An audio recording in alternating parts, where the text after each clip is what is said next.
There's a certain gaming franchise about a Lombax and a robot pal out there that has pleased those who believe play has no limits. While Rift Apart is the latest entry in the series for the PlayStation 5, the 2016 remake on the PlayStation 4 was offered for free in March 2021. I took that chance to see how it works. It's a pretty great game, and if I wanted to let you know what I think of it, I thought I'd tell you by applauding the game as well as nitpick it in this video. Make sure your weapons are full of ammo, because I'm sure you want to shoot something right away.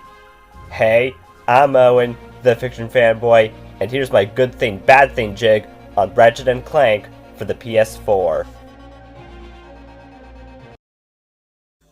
Good thing. If you're new to the game, you can choose your difficulty so things don't get too hard on your first playthrough, and fans can choose the control scheme in case they want to relive a certain playing experience.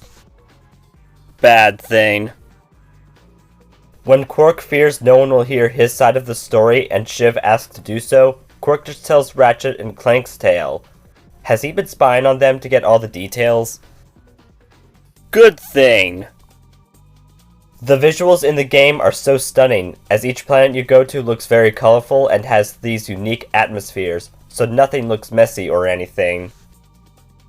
Bad thing.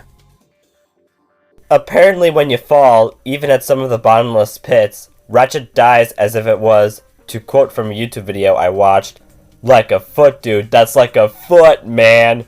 What the heck indeed, mate. Good thing.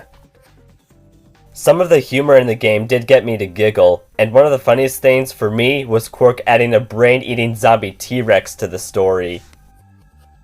Bad thing.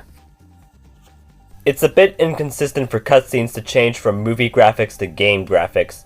I know it's kind of a movie tie-in game, but still. Good thing.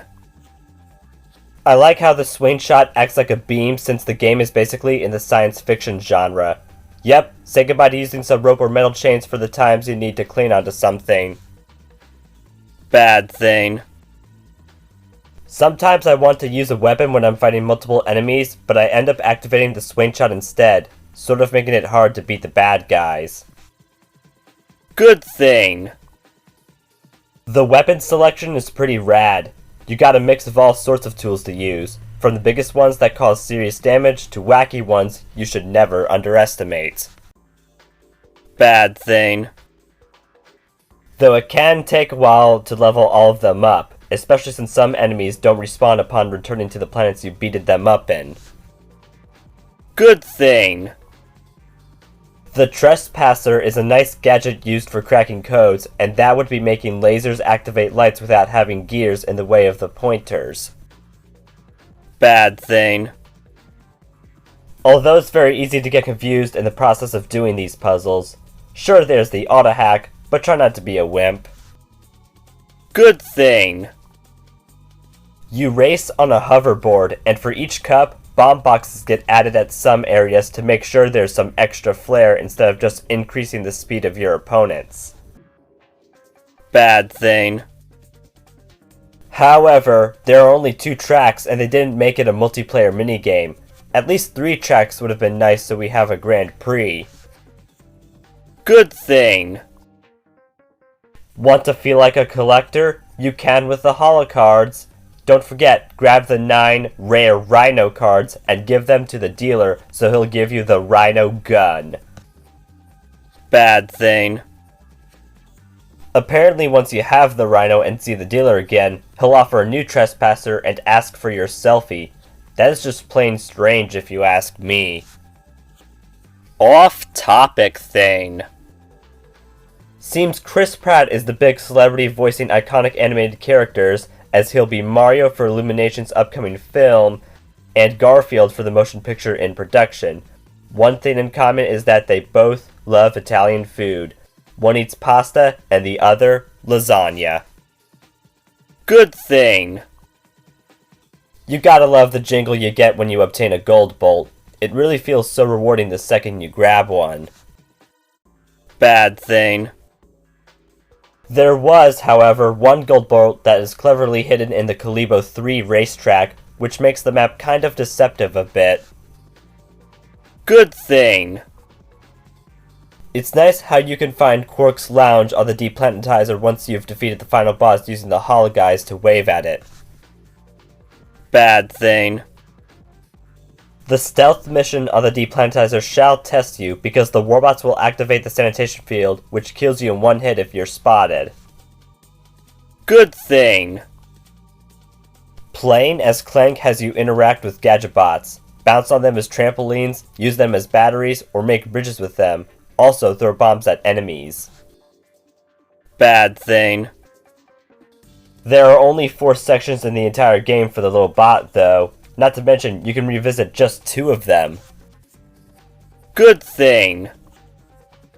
Teleporters and taxis are placed so you will be able to reach a specific area of the planet you visited without needing to walk foot by foot. Bad thing. I am sort of curious on how the taxi knows when I'm waiting for it, because I'm pretty sure I didn't ask for its phone number last time I checked. Good thing. The bosses are certainly interesting. In particular, you have the Snagglebeast battle with lots of lava, and Quark has his own Groovatron so he can try to end you easier. Bad thing. The Nefarious battle can be a huge pain in the neck on your first encounter. Trust me, you'll need your Warmonger, Buzzblaze, and Rhino for him. Good thing. The soundtrack is cool, even for a remake, and the music for the pause menu and map certainly sounds cool, which is a rare thing to say for other games. Bad thing. A weird glitch I discovered is if you beat Nefarious while Groovatron was active, its tune plays over the credits theme. Why does that happen? Good thing. Aside from controlling Ratchet or Clank, there are some missions where you fly your ship, and one time you must use a defense cannon. Bad thing. Regarding the last thing I recently said, it's a chore having to shoot down missiles, saucer groups, and saucers for ammo all at once. Good thing. Excellent sales have been made, including being the best-selling game at Europe's PlayStation Store, fastest-selling entry in the series, surpassing the Australian charts, being runner-up for game that made the most money in April 2016, and debuting as #1 in the retail software sales chart. Thus, it had the greatest launch ever for the dynamic duo. Talk about reaching PS2 heights. Bad thing.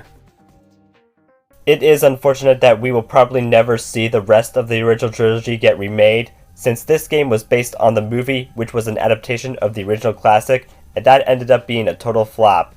Guess this is one of those you can't have your cake and eat it too situations. I have to say this was a solid experience. Glad I was able to get the game so I could play it. While the movie did have its moments, this game is the better half of the reboot. Give this one a go. It's quite fun. Want the fiction to spread? Then please like, subscribe, share, and turn on notifications. Don't forget to also comment below and follow me on Instagram for teasers and thumbnail previews of future YouTube videos. Thanks for watching, look forward to seeing you again, and have a good night-o!